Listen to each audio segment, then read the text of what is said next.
Olá, colecionadores e seguidores do canal Coisa de Colecionador, trazendo aqui para vocês o segundo volume, né, do Destro, do Luciano Cunha e agora do Bruno Lima. Entra agora um novo artista para fazer aqui o Destro número 2, tá?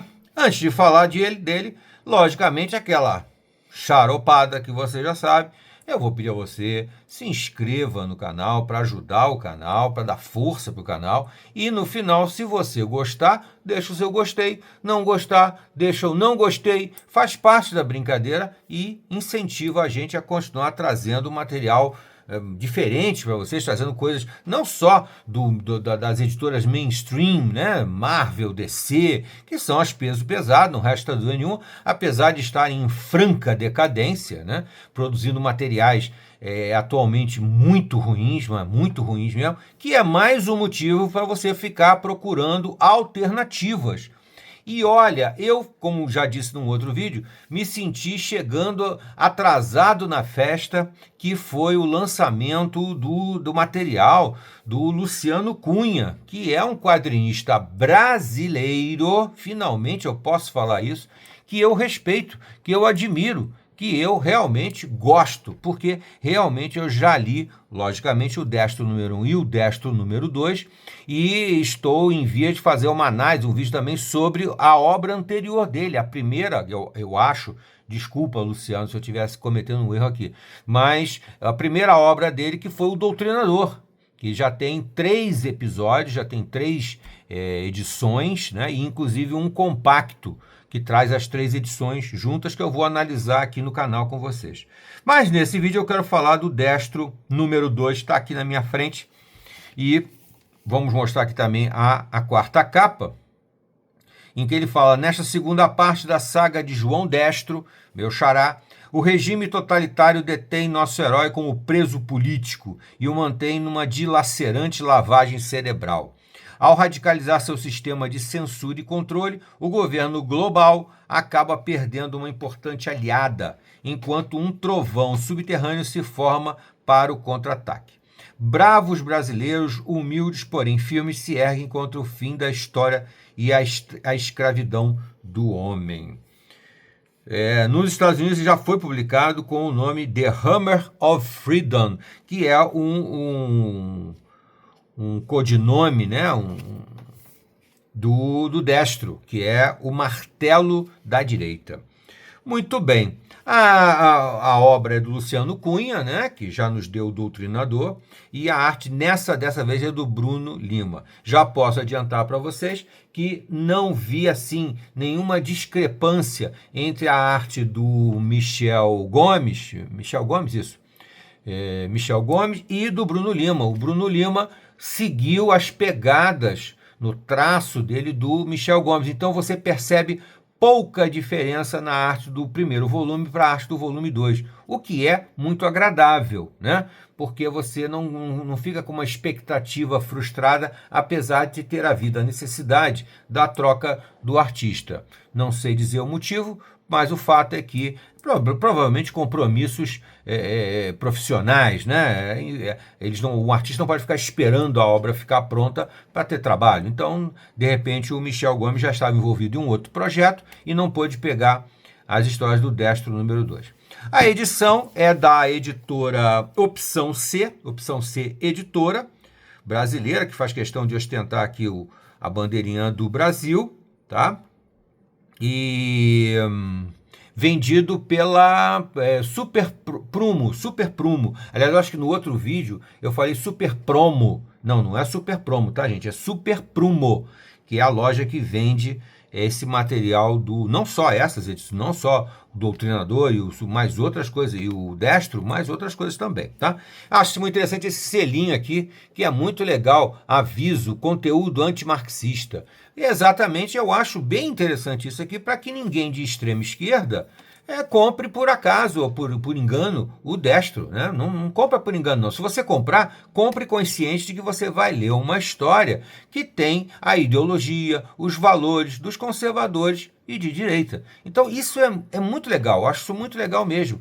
É exatamente como aquele alerta de idade, né? Aquela classificação por idade, aqui também tem uma classificação por ideologia. Achei bem interessante. A arte é muito competente, muito boa. A edição é aquele padrãozão da Panini, né? Panini, 99% do que a Panini publica é nesse formato aqui, que é a famosa lombada quadrada, né? Que eu pessoalmente não gosto muito, já falei isso várias vezes. Para mim, a história em quadrinho, como um bom conservador, a história em quadrinho ainda é aquela capa grampo, que é a mais gostosa de você folhear, de você abrir 180 graus. Essa aqui você tem que abrir com certo cuidado, você não pode escancarar a revista porque você vai descolar a lombada. Não é muito legal, né? Mas é uma estratégia de mercado, uma estratégia para você vender um pouco mais de conteúdo por um preço um pouco mais, que vale a pena para ambas as partes, né? Não encarece muito para o comprador, mas também torna compensador para o produtor do livro, da revista, etc. A lombada comete aquele famoso erro, aquele estúpido erro que eu falo desde que o canal existe, que é essa coisa de escrever de baixo para cima ao invés de cima para baixo. E o que acontece? No momento em que você apoia, fica de cabeça para baixo. Então, se você tem o hábito de guardar suas revistas nessa posição, né, empilhar, você vai ficar com a lombada de cabeça para baixo. Ou então você vai empilhar de cabeça para baixo, o que é meio esquisito, né? Vamos entre nós. Pode ser, pode, claro que pode, mas é meio esquisito, né? O certo é você empilhar assim. Muito bem. Mas isso a Panini faz isso há mais de 2 décadas. E outras editoras nacionais também fazem. É lógico que existem alguns brilhantes, alguns diferentes, né? Eu vou até mostrar aqui só por exemplo. Ai, tá caindo tudo aqui. Só por exemplo, o Livro Azul de Fábulas Encantadas. Olha, a lombada escrita na posição correta aqui. Ó, se eu apoio, olha a lombada na posição correta. Quer dizer, é isso aí, eu não sei. Eu gostaria que algum editor me explicasse por que tantas editoras tem essa mania boboca de escrever ao contrário. Se você pegar aqui, ó, o livro da novelização do filme Conan o Bárbaro, ó, a lombada na posição correta. Olha a lombada na posição errada.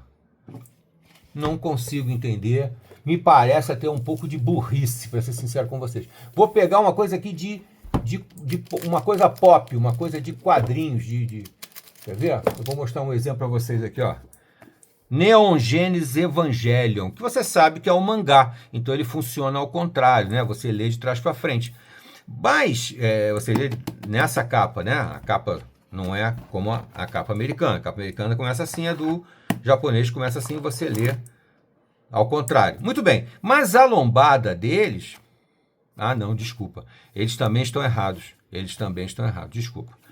Agora esse também que eu cometo o mesmo erro. Se você colocar assim, a lombada está de cabeça para baixo.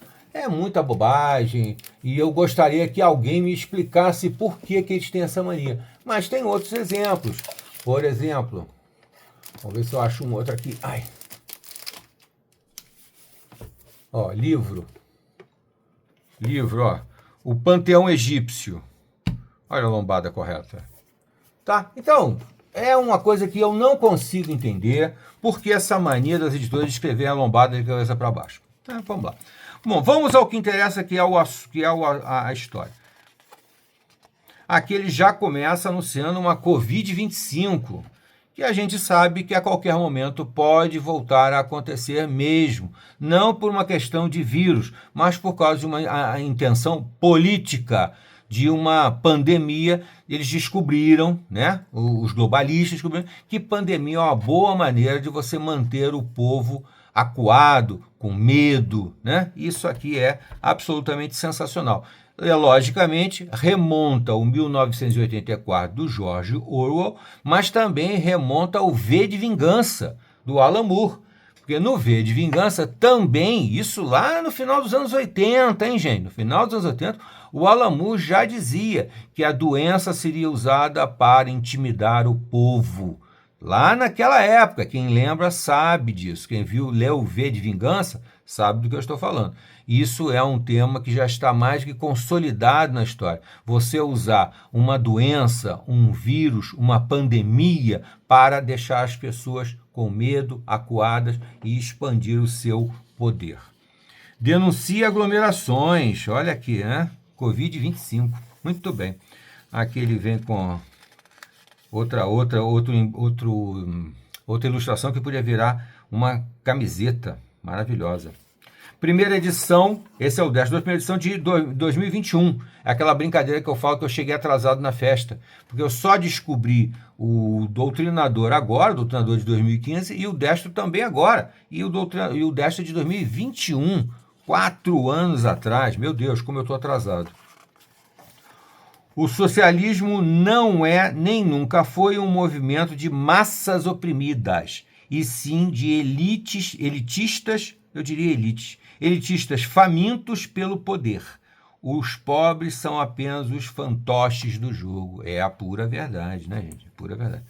Aí aqui ele fala um exemplo que inclusive está sendo muito relembrado agora, mas extrema. Eu nunca vi uma primeira página assim tão atual. Borba Gato incendiado.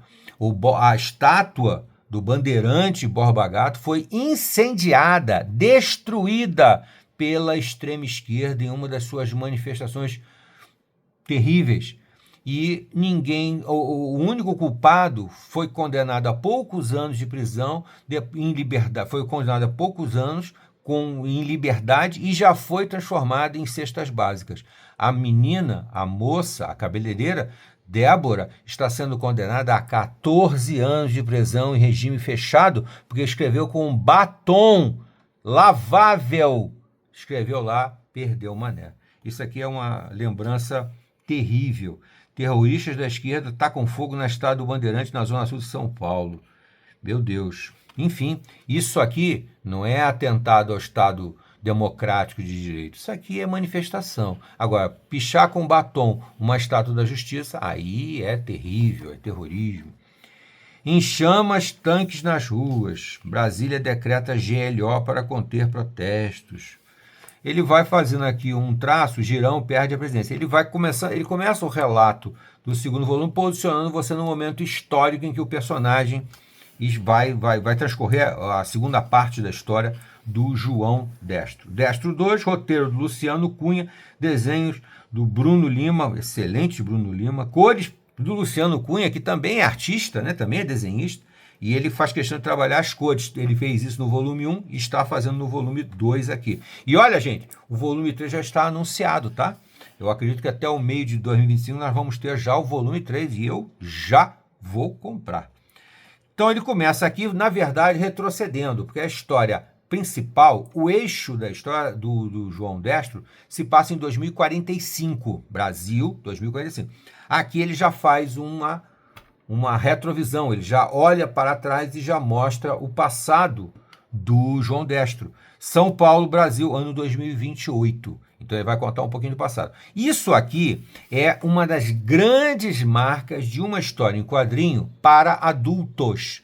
Mais uma vez eu vou repetir, história em quadrinho para adulto não é que tem sexo, ou que tem violência, ou que tem uso de droga, não é isso. Isso é uma censura que se usa para evitar que jovens muito novos e tal tenham esse tipo de experiência, de influência antes da hora. Isso não é. O que marca uma narrativa para adulto é a forma como você conta a história.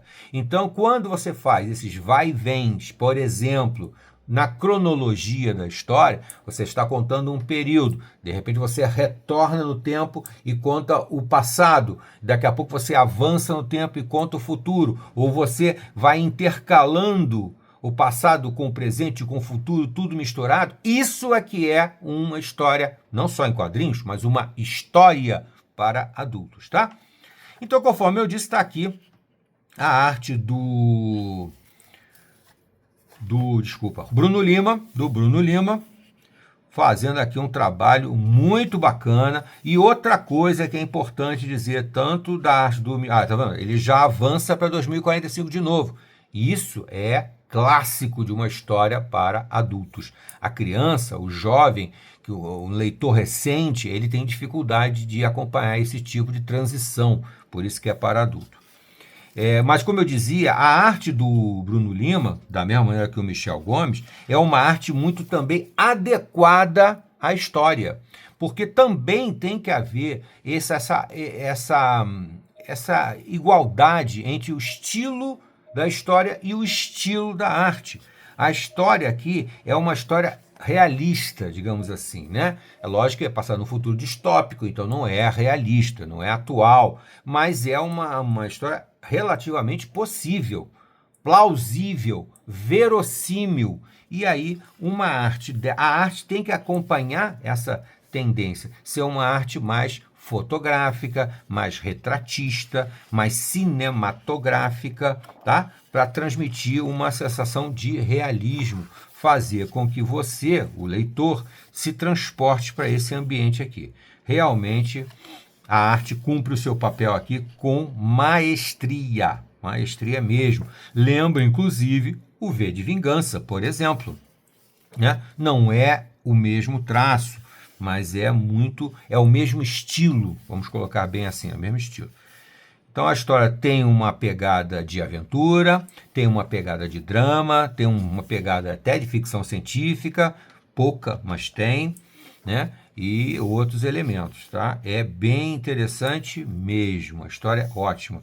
E se passa, como já falei aqui, em 2045, quando o mundo, né, no Brasil e o mundo foram dominados por um globalismo socialista, né, de extrema esquerda, uma ditadura mundial, e o Brasil, por incrível que pareça, se torna o foco dessa tentativa de mudança, dessa tentativa de transformação. Tá? O João Destro, logicamente, é um personagem que está predestinado a ser uma peça importante nesse jogo. Outro que provavelmente aparecerá na história é o Doutrinador. Ele fará um team-up, como se dizem os americanos, né? Um team-up com o João Destro. Eu acho que numa edição muito próxima. Por enquanto, ele está construindo o João Destro, que é uma coisa muito importante na literatura para adultos.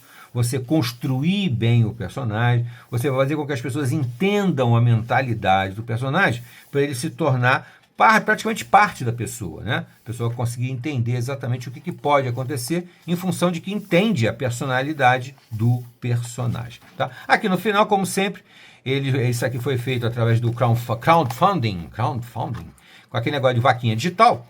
Então estão aqui todos os felizardos que participaram dessa obra-prima aqui, dessa coisa espetacular que é o João Destro número 2. Eu lamento que o meu nome não esteja aqui, porque conforme eu disse, eu cheguei atrasado na festa, mas se futuramente o Luciano Cunha precisar criar uma nova vaquinha digital para uma nova publicação do Destro, do Doutrinador ou de um terceiro personagem, com certeza eu estarei participando, porque agora eu sou um seguidor aqui do Luciano Cunha.